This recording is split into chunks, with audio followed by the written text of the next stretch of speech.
Audience will cherish Rao Bahadur like anything. ఆడొక ఇంటి ముందు దిష్టి బొమ్మ అయిపోతాడు అనమాట ప్రతి ఒక్కళ్ళ ఇంటికి. ఎందుకంటే ఆయన పెట్టుకుంటే ఇంట్లోకి ఏ దరిద్రం రాదు అని చెప్పేసి ఆయన పెట్టుకుంటారు. అంత ఓన్ చేసుకుంటారు రావ్ బహదూర్ అనేవాడు ప్రతి తెలుగు, అంటే ఆల్ కైండ్స్ ఆఫ్ ఆడియన్స్. మహాగారు ఇది అంటే చాలా ఎక్కువ ఐపీ ఇచ్చేసారేమో అనిపిస్తుంది. ఎందుకంటే తెలుగు ఆడియన్స్ పల్స్ మనకు తెలీదు ఎలా ఉంటుందన్నది. మనం బయట మీడియా వాళ్ళందరూ యావరేజ్ అనుకున్న సినిమా 100 కోట్లు కలెక్ట్ చేస్తుంది. అద్భుతం, అది అమోఘం అన్న సినిమా ఏమో జనాలు చూడట్లేదు. అంటే మీరు గత కొన్ని రోజుల నుండి చాలా ఓవర్ ఐపీ ఇచ్చేసారు మీ సినిమా. ఎక్స్పెక్టేషన్స్ చాలా హై ఉంటుంది, ఆడియన్స్ వెళ్ళేసరికి ఆ ఎక్స్పెక్టేషన్స్ రీచ్ అవ్వాలిగా. సార్ నేను ఈ విషయంలో ఒక చిన్న ఎక్స్ప్లెనేషన్ ఏంటంటే, నేను ఆడియన్సే సార్. నా సినిమాకి తప్ప పక్క సినిమా నా తర్వాత, అంటే నా సినిమాలకు తప్ప మిగతా సినిమాలంటే నేను ఆడియన్సే. గాంధీనగర్ విజయవాడ ఆడియన్స్ ఉంటారు నేను. సో అక్కడే పుట్టి అక్కడే పెరిగి థియేటర్ల మధ్యలో పెరిగినోడు నేను. సో నా గురించి నాకు తెలియదు అంటే ఎలా సార్? సో నాకు తెలుసు కదా, అండ్ నా చుట్టుపక్కల అలా అయితే మీ అన్ని సినిమాలు సక్సెస్ అవ్వాలి కదా సార్. అని ఇప్పుడు దాకా అదే సార్ నేను చెప్తున్నా కదా, ఒక్కొక్కసారి ఎలైన్ అవుతుంది, ఒక్కొక్కసారి మార్కెట్కి ఎలైన్ అవ్వదు. ఆ టైంలో ఆ పర్టికులర్ టైంలో రాకపోవటం వల్ల కొన్ని వెళ్ళకపోవచ్చు. కేర్ ఆఫ్ కంచర్పాలెం అనే సినిమా డెబ్యూ అయ్యారు, అది హిట్ అయింది. 60-70 లక్షలు తీసి 10 కోట్లు ఏమో కలెక్ట్ చేసింది. ఉమామహేశ్వర గ్రూప్స్ తీశారు, అది నెట్ఫ్లిక్స్ రిలీజ్ అయింది, చాలా మంచి పేరు వచ్చింది. ఇది 3వ సినిమా. అది చాలా గ్యాప్ వచ్చింది. అయితే ఏంటంటే సార్, కష్టపడాలి కదా సార్, లైఫ్లో పని చేయాలి కదా, అదే రాసుకోవాలి కదా సార్. అదే మన కష్టాన్నే చెప్పాలి. అదే సార్ నేనేమంటానంటే, నేను కూడా ఆడియన్స్ని సార్. అండ్ అందరూ ఆడియన్సే అండి, మేము కూడా ఆడియన్సే. సినిమా ఏం మేము క్రిటిక్స్లా చూడము. సో క్వశ్చన్ ఏంటి? చెప్పండి. అదే నేను క్లాసిఫై చేయట్లేదు అంటున్నాను. ఆడియన్స్ నేను కూడా ఆడియన్సే అని చెప్పేసి అంటున్నా. అండ్ ఇది మేధావులు మాత్రమే చూసేటువంటి సినిమా కదా, ఎందుకంటే మనిషి అనేవాడు మేధావుడు. ప్రతి ఒక్క వ్యక్తికి మేధస్సు ఉంటుంది. ఇంతకు ముందు మీరు చాలా ఇంటెలెక్చువల్ గా మాట్లాడేవారు కదా, ఇప్పుడు కూడా అలాగే మాట్లాడుతున్నా కదా సార్. మరి మేధావుల సినిమా కాదంటున్నారు. మేధావుల సినిమా మాత్రమే కాదు అంటున్నా అని ట్యాగ్ వేయాల్సిన అవసరం లేదు. అందరూ మేధావులే, ప్రతి మనిషికి మేధస్సు ఉంటుంది. మనం ఎందుకు అంటే, నాకు ఇంకొక క్వశ్చన్ ఏంటంటే సార్, ప్రతిసారి ఆడియన్స్కి అర్థం అవుద్దా? ఆడియన్స్ ఏంటి సార్ తెలుగులో ఏమన్నా నిశాని వల్ల చదువుకున్నాను సార్, వెళ్తున్నాను సార్, వాళ్ళకి ఎందుకు అర్థం కాదు? ప్రతి మనిషికి ఒక మేధస్సు ఉంటుంది sir. Telugu states have the most internet penetration in the country. We are the highest GDP. అందుకనే ఓటీటీలు అంత షైన్ అవుతున్నాయండి. డెఫినెట్లీ సార్, చూస్తున్నారు సార్, థియేటర్స్ కూడా వచ్చి చూస్తున్నారు. తెలుసండి, నేను చిన్నప్పుడు 4 సినిమాలు చూసాను రోజుకి. సార్ మిగతా సినిమాల గురించి నేను మాట్లాడలేదు సార్, నా సినిమా గురించి మాట్లాడుతున్నాను. నా సినిమా థియేటర్ వాల్యూ ఫిల్మ్. థియేటర్లో ఖచ్చితంగా మర్చిపోరు, థియేటర్లో వాళ్ళు చెందిన అనుభూతి ఖచ్చితంగా.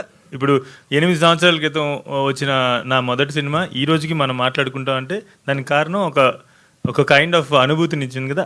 అటువంటి అనుభూతి, మర్చిపోలేనటువంటి అనుభూతి రావ్ బహదూర్ కూడా ఇస్తాడు. వీడు గుర్తుండిపోతాడు. వీడు అంటే మీరు అన్నారు చూడండి, మీరు వేరే సినిమాలకు కూడా ఆడియన్స్గా మీరు క్రిటిసైజ్ చేస్తాను, అది ఆడియన్స్గా. ఇంతకు ముందు మీరు అలా కొన్ని సినిమాలకి కొందరు డైరెక్టర్ని క్రిటిసైజ్ చేసేది, ఇప్పుడు మీకు నెగిటివ్ అవచ్చేమో. మీకు ఒక విషయం చెప్పనా, అంటే ఇంత ప్రెస్ ఉంది కాబట్టి నాకు ఏ రోజు అది అడ్రస్ చేసే అవకాశం రాలా. ఆ రోజు నేను మాట్లాడింది ఏది మీరు నన్ను అడుగుతున్న ప్రశ్నల్లో లేదు. నేను కమర్షియల్ సినిమాని చెప్పలేదు, ఒక దర్శకుడినో ఒక నటుడినో ఏమీ విమర్శించలేదు. ఆ రోజు సందర్భం ఉమెన్స్ డే, దానికి సంబంధించిన నేను గమనించినటువంటి ఒక particular aspect of a film గురించి డిస్కస్ చేస్తే దాన్ని ముక్కలు చేసి పీసులుగా వేరువేరుగా కావాల్సినట్టుగా రాశారు. అంతే తప్పనిచ్చి. అయితే నాకు ఒక చిన్న క్వశ్చన్ ఏంటంటే సార్, మీరు ఇంత జర్నలిస్టులుగా సార్, ఆ చిన్న research would make my life easy sir. I didn't talk about commercial. I didn't talk against commercial cinema. I didn't talk against any actor or director. I didn't disrespect any film. I was discussing about an aspect of a film on a women's day. That's it, sir. దాన్ని చాలా రకాలుగా అంటే ఎందుకు అంత amplify చేశారనేది కూడా నాకు తెలియదు. ఎందుకు జరుగుతుంది నాకు నిజంగా ఒక ఆయన చాలా సహాయపడ్డాడు. నాకు అప్పటికి అర్థం అయ్యేది కాదు అసలు ఏం జరుగుతుంది, ఎలా ఉంటుంది ఈ మీడియా మార్కెటింగ్ స్పేస్ అనేది ఎట్లా ఉంటుంది. నాకు ఇవన్నీ తెలియదు. నాకు సినిమా తీయడం తెలుసు, జనాల్ని అలరించడం తెలుసు. ఒక ఆయన ఒక పిఆర్ఓ ఫోన్ చేసి నాకు, ఈ రోజు నుంచి 15 రోజులు ఫోన్ ఎత్తమాకండి, ఫోన్ అసలు తీసుకోమాకండి, ఎటైనా వెకేషన్కి వెళ్ళిపోండి అని అన్నారు. ఎందుకంటే అలా ఉండబోతుంది అని అన్నారు. అలా ఉండబోతుందని ముందే తెలిస్తే అంటే అదేంటి ఏమన్నా మంచిగా స్ట్రక్చర్ గీసి వెన్ డయాగ్రామ్ గీసి ఇంత అవ్వాలి అని చెప్పేసి అసలు అది సార్ బేసిక్లీ అంతా వక్రీకరించబడింది.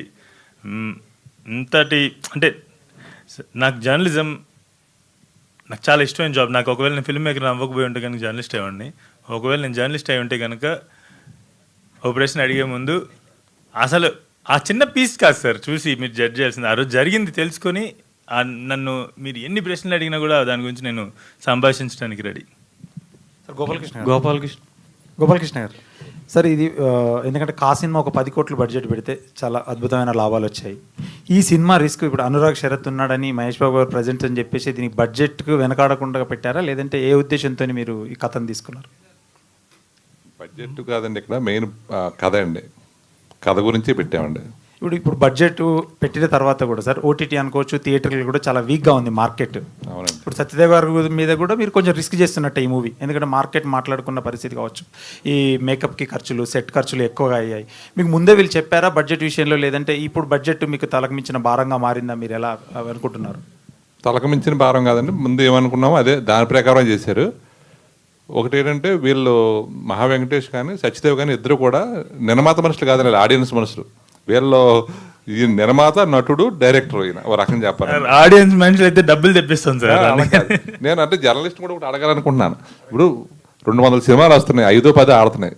ఏ సినిమా ఎందుకు తీసారని మీరు అడిగే క్వశ్చన్లో ఏ సినిమా తీస్తే నచ్చుద్ది అని నేను అడుగుతా.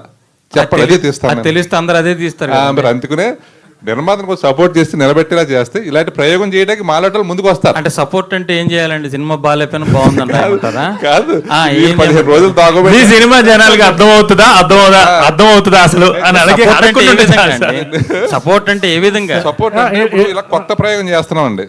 మీకు డబ్బులు పోతాయి, మీరు గ్యారంటీగా మీరు ఇట్టే కుడతారని అడుగుతున్నారు. ఏమండి ఇప్పుడు మీరు ఇది వ్యాపారం సినిమా అన్నది, మీరు సినిమా తీసేటప్పుడే మీకు తెలుసు సినిమా నడుస్తుందా నడవదా, వస్తే లాభాలు వస్తాయి లేదంటే డబ్బులు పోతాయన్న సంగతి మీరు తెలిసి దిగుతున్నారు.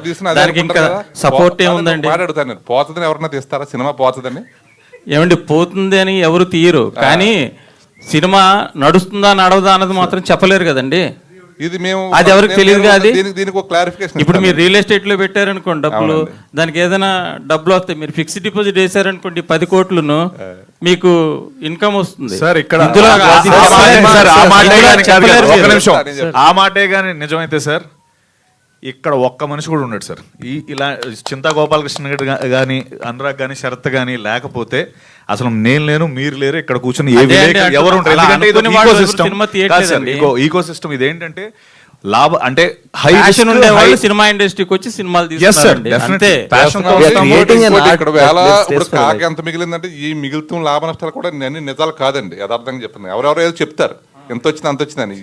99% అబద్ధం. పోన్లేండి, ఈ రోజు చెప్పారు మీరు సినిమా మేము ఇన్నాళ్ళు అది నిజం అనుకుంటున్నాము.